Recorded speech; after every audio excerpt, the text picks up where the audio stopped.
Big Game Boomer asked, we answered, and it seems a lot of people are afraid to play in Winston-Salem. You are Locked On Wolfpack, your daily podcast on the NC State Wolfpack, part of the Locked On Podcast Network, your team every day.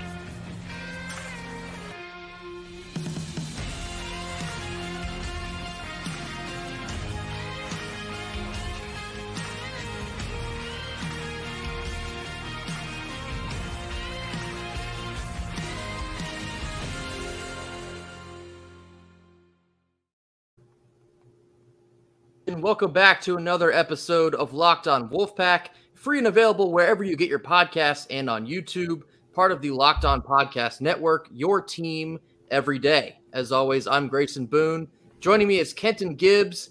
And Kenton, Big Game Boomer, as popular as they have become across social media, they routinely every week they post a couple teams a day, and they want to hear the fans' thoughts on the schedule predictions. NC State finally had their turn on this Tuesday afternoon. I replied with, an early schedule prediction that we had since talked about now here on our screen, kind of just going down what we think it's going to look like week to week.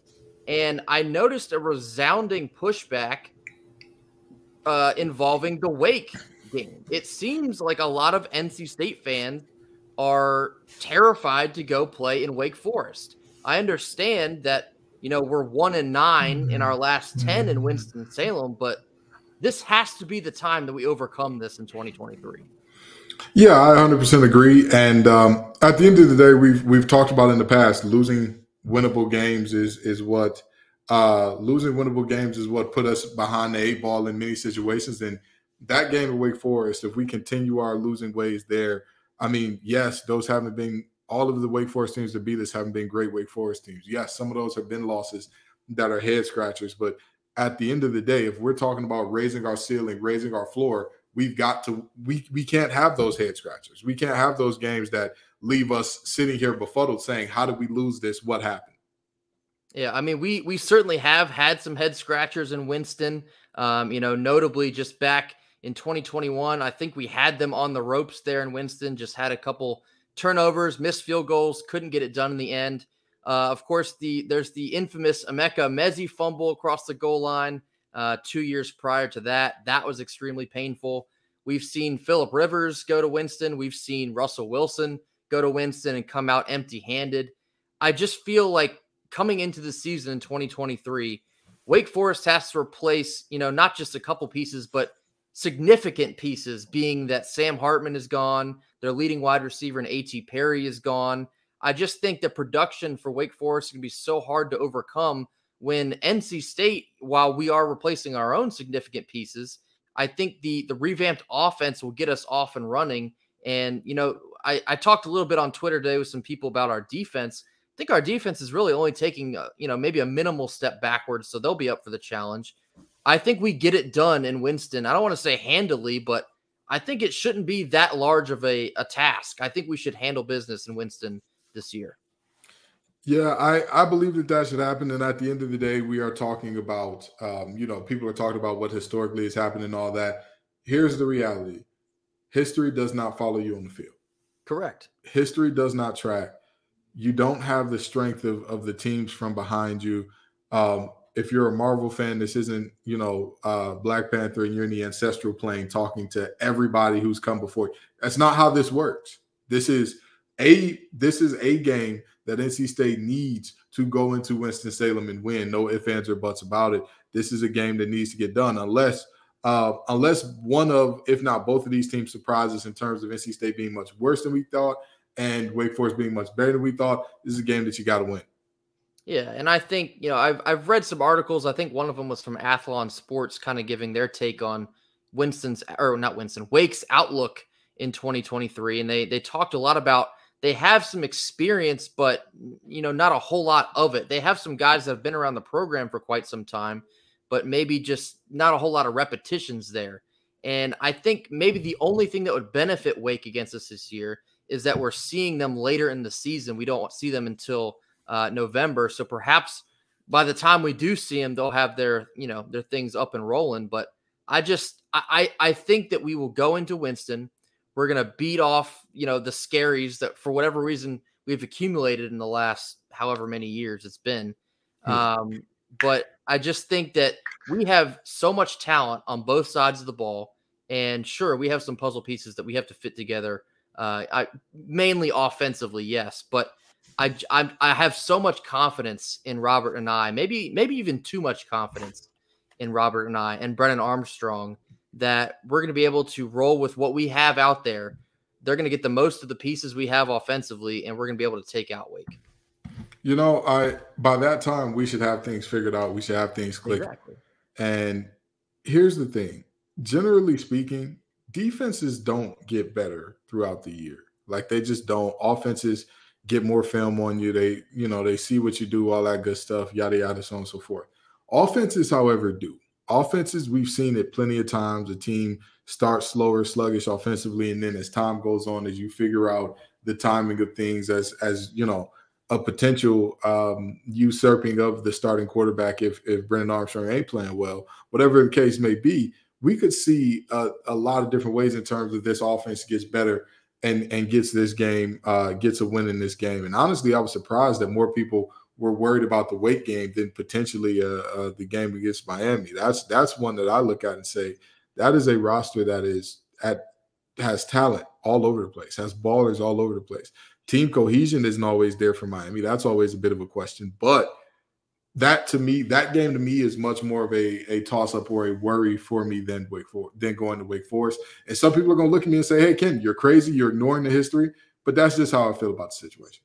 I would even argue, in fact, I did argue a little bit on Twitter, that Duke is more of a toss-up this year, I think, than Wake is. I think Duke has a lot of pieces that are maybe going to surprise some folks. We've talked a little bit about Riley Leonard, and, he kind of burst onto the scene last year.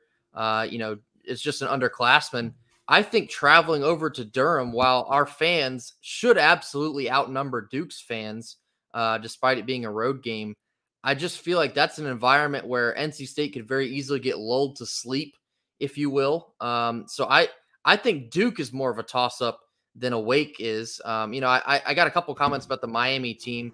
Miami, yes, they're always going to have talent, but for them, it's just putting it all together. And that's not really something we've seen a whole lot of out of Miami in the last couple of years or so. But Wake, it's so hard to say I'm not worried about them because, anytime you play Wake, it's an absolute must win. I hate losing to Wake. And so this is maybe as big of a must win on the schedule as any other team for me personally. Of course, we still got teams like Notre Dame and Clemson and UNC on there as well. But you have to beat Wake Forest.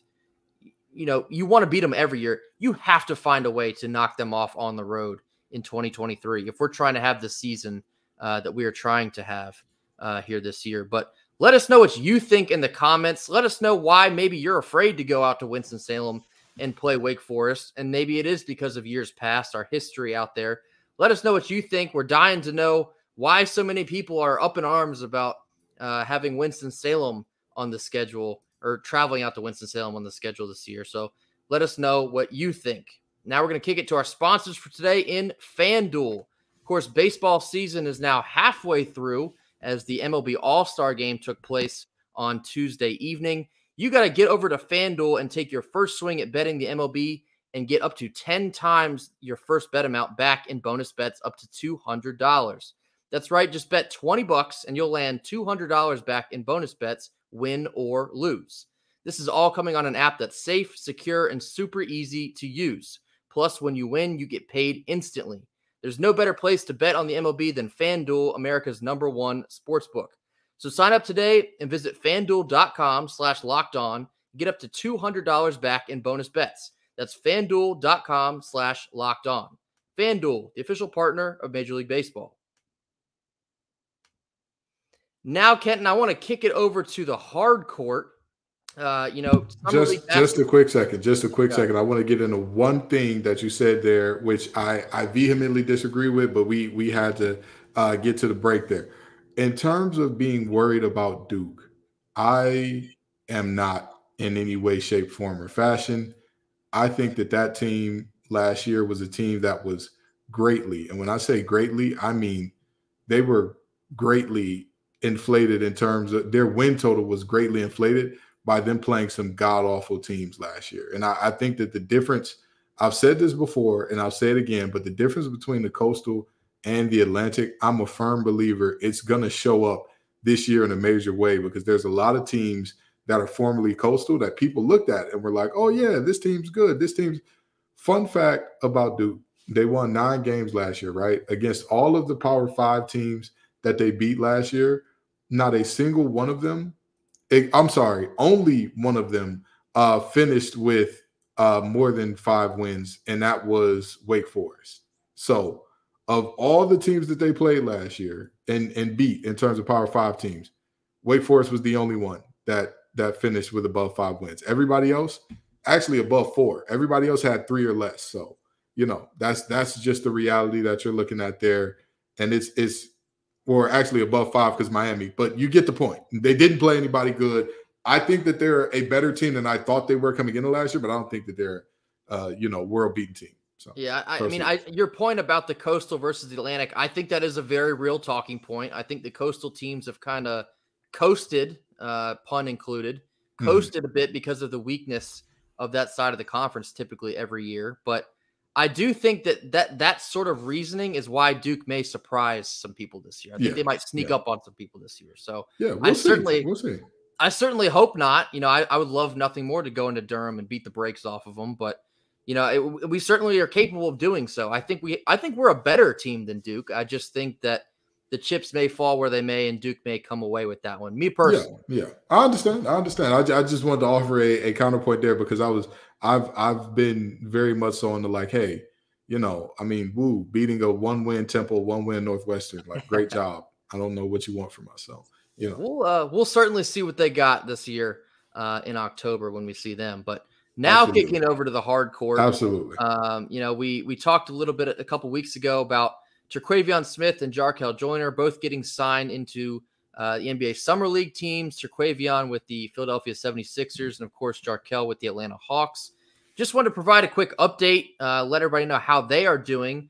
Terquavion is playing kind of like Terquavion Smith, kind of like the same Terquavion you saw at NC State. He's filling it up. He's averaging 15.5 points. Of course, low volume here. This is only two basketball games so far, but 15.5 points on, roughly 39% shooting, 38% shooting from deep. Turnovers are high, something we still saw. Right. So hopefully he's able to get that cleaned up so he can, make a better case for himself in making the finalized roster. And then also Jarkel, not a whole lot of action to report on Jarkel. He's averaging about 5.5 points, on 41% shooting, which is pretty solid, but still a lot to be seen there. But Ken, I just wanted to bring this up in terms of the representation, seeing these players, able to follow them on their NBA journey, and hopefully one and or both of them can make it to the league, because it is so important for recruiting and even transfer guys, proving the point that, you don't have to go to a bigger name school within the state of North Carolina, because NC State was maybe the premier name, but you can come to NC State, you can put in the work, you can win the ball games, you can get the recognition, and subsequently you can get to the league.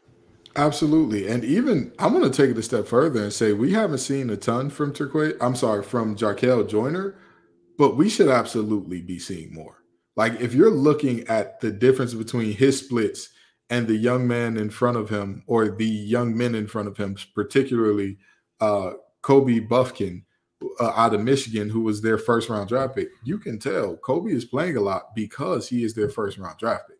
Like, let's make no bones about this whatsoever. When I look at, when you look at the numbers here, you're seeing that Terquavion has a higher field goal percentage overall, a higher field goal percentage from deep, a better assist-to-turnover ratio, and yet you're looking at, Kobe playing immensely more. Well, yeah, he's the 15th overall pick. So, I mean, you'd hope to see more of Jarkel, because when he has been out there, he's been putting on the show, doing this thing, moving and grooving. But as it stands right now, from an organizational standpoint, it makes sense to say, hey, this is our first round draft pick. We trust him that he's I believe they're on the back end of the lottery. Maybe they weren't. Either way, like, hey, we trust our mid-first round pick to do something good here. At least we hope so. Over a guy that we signed to a what was it? A summer league contract, I believe. That's I don't remember exactly what it was called for Jarkel. It's like a rule, maybe like a rule 10, something like that. Yeah. Gotcha. But yeah, no, I mean, certainly hoping to see more from Jarkel. We all found out firsthand when opportunities are given to Jarkel, he tends to make the most of them. So we're going to be certainly looking forward for a lot more out of him. But yeah, I mean, Terquavion, I would say he's maybe even overperforming. Again, on such a small sample size, just 2 games so far. But if he's able to get this turnover rate cleaned up a bit, he could make a serious, case for himself in making the finalized roster in Philly. He's certainly shooting just about the same clip he shot here at State, maybe even a little bit better. But that we're gonna have to see how that ranges out the rest of the summer. But Kent, you even kind of mentioned it in passing. The 3-point ball, it might just make him a deal. I mean, if he's able to put it in at this rate, it's going to be hard to keep him off of a roster because it's something we kind of talked about, before the NBA draft and the difference that he could make on an NBA team. And I still do believe that is like a microwave type score. He can come off the bench, 8 to 10 minute ranges, get you a couple threes. He could change the dynamic of a basketball game, just like that, in the snap of your finger. Because we saw this several times here at NC State. So I believe the ceiling is still a lot higher for Terquavion than what we've, even seen. He is still young, and I think there is still a lot of development and improvement there to be seen. So we certainly hope that he reaches that, as the summer ranges on. And not only that, I mean, when you look at the construction of the Philadelphia 76ers, right? And I don't want to go too deep into their roster and all that because I'm not a 76ers expert, but you think about having James Harden, one of the best playmakers in the game, and Joel Embiid, a dominant big man. And what do those types of players succeed and thrive with? Shooting. You put guys who can knock down open shots with them. You put guys who can, hit the catch and shoot jumper and maybe even create for themselves when those guys are on the bench, or be a second option to Tyrese Maxey in terms of, somebody who could score with the second unit or score who's not a first option. You're looking at a great time there. You're looking at a definite path for him to make the roster, as you alluded to before. Yeah. So certainly hoping to hear their names a lot more. I've been seeing plenty of clips of Terquavion in early summer league action, couple jams, couple long 3 balls, rooting for him a whole lot more. So we'll certainly keep our ear to the ground on that. We'll be back with just a little bit more after a quick word from our sponsors. All right. And then Kenton, lastly, the MLB Draft wrapped up on Tuesday afternoon. Kind of some names we've been waiting to hear, kind of some names we were surprised to hear from the NC State baseball team. Just a quick synopsis here. We had Carter Trice get selected in the 12th round by the Cubs. Rio Britton, left-handed pitcher, selected by the D-backs in the 15th round. Justin Lawson, selected in the 15th round by the New York Mets. And Clay Harrison, I guess he ended up being our shortstop for majority of the year, selected in the 18th round by the Pirates. Also not listed here, we had Brett Banks, who is a UNCW transfer, selected in the 11th round. And we also had, his name is escaping me, but we had a high school prospect selected in the 20th round, also committed to NC State. But I kind of just wanted to open up a discussion here about the possibilities of where these 4 may end up when their decision is made, whether they're staying or going. But Carter Trice kind of surprised me here.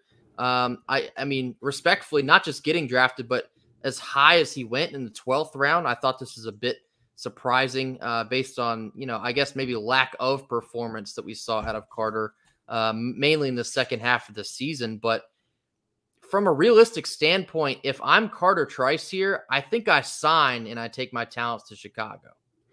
Yeah, I mean, it makes sense for Carter. And even beyond that, even beyond like the situation where it was a lack of production and all that, like if you look at that and say, okay, what if you have another season like that?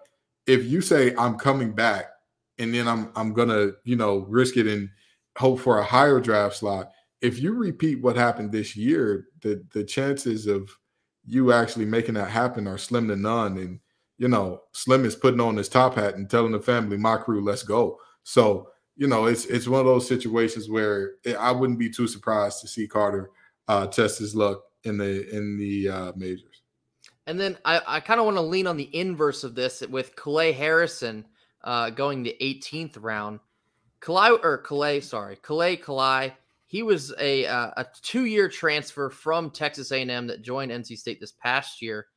And, not sugarcoating it, he had a kind of an abysmal 2 years in College Station before blossoming into a great player here in Raleigh here in 2023. So for that reason, if I'm Kalei Harrison, I think I also sign and take my talents out to Pittsburgh. I think that this is a little bit different of a situation because I think that there's so much more to gain for him. I think if Harrison comes back and has another season like what we saw last year, if he replicates what we saw last year, I mean, there's another level for him to hit in terms of draft potential and all that. And also, if you come back, how much lower can you drop? Like, I mean, me personally, the way I see this situation for Kalei, I think if he were to copy and paste his stat line from 2023 to 2024, I mean, there's so much variability there because it also depends on the draft class next year. I don't think he would get drafted again next year. I think he would have to have an even bigger season in 24 and able to get drafted again. Not saying it would play out like that, but I think there's almost too big of a risk for Kalei to come back and maybe not have the production that he had this year because he had a little bit of a surprisingly productive year at second base and then shortstop for the majority second half of the year. But neither situation, if he stays or goes, would surprise me. It'd certainly help. It would benefit NC State if he does stay with the experience that he does have, but wouldn't be surprised to see him put pen to paper either. Now, the other two, the two bullpen arms and Rio Britton and Justin Lawson, kind of the inverse for me here. I think, they're both selected in the 15th round. They both had, Justin Lawson had a pretty solid year, a couple hiccups, but, that's to be expected every now and then. Rio Britton was one that I thought I was expecting more from. He got better as the year ranged on. But for the both of these guys, I think they'll benefit for another year here at NC State. I think that they can take their draft stock even higher with better production in 2024, which I think they certainly can do. Kent, we just mentioned the implementation of the pitching lab that's on the way for NC State. I think that's something, depending on when it is finalized being constructed, that could have an immediate impact on the draft stock of these two guys, in particular, amongst others. But I think, just best case scenario, I think for both parties, I think they come back to school. I agree. And I think that everybody expected more out of Rio, no offense to the young man, but he was highly touted coming in. People were excited about him coming in, and early in the season, you didn't really see much reason for that excitement. But like you said, as the season went on, he got better and better. So, I agree that both of these guys could be well served by coming back. Yeah. And then, of course, probably the biggest name that we heard, or I guess perhaps didn't hear, was Chance Mako. He was, arguably our second biggest high school arm that we have signed to come to NC State. Did not get drafted. And, while I'm sure he is disappointed by this fact, this is a massive win for NC State baseball because we are getting an extremely talented pitcher coming into his freshman year in Raleigh. It's something that we're going to probably have to rely heavily on next year, whether he does become a weekend starter, a midweek starter, or maybe even out of the bullpen some. But the talent that Chance Mako possesses will make an immediate impact for NC State. Much like we talked about Alex Sosa, the very talented catcher that, kind of foregoed his MLB draft eligibility. Well, not he withdrew his name to come to State is what I'm trying to say. Yeah. These two guys are going to make an immediate impact. And so having Chance Mako, while it is disappointing for him, it's very exciting for NC State to be able to know that he's going to be joining us here in 2024. Kenton, any final thoughts here? A big-time talent, a big-time arm, and now a big-time chip on his shoulder about not getting drafted. I love it. Give me the players with the fire in their belly to prove everybody wrong. I want to see it. It certainly sounds like that could be a perfect storm that we could witness brewing in 2024. But that's going to do it for us here on this Wednesday. As always, thank you all for joining us. Be sure to drop a like, drop some comments. We want to see a lot more comments. We get, a fair amount on each video. We're going to get that number up. We want to see your thoughts so we can interact with you all as well. Drop some comments on the schedule, on Terquavion and Jarkel, and also maybe how you think these baseball situations will turn out in the end as well. But drop some comments, mash that subscribe button, interact with us on Twitter. I've seen a lot of you here in the last couple of days interacting with us on Twitter. Thank you so much for that. We'll see you all tomorrow. Looking forward to it. As always, go Pack. Go Pack.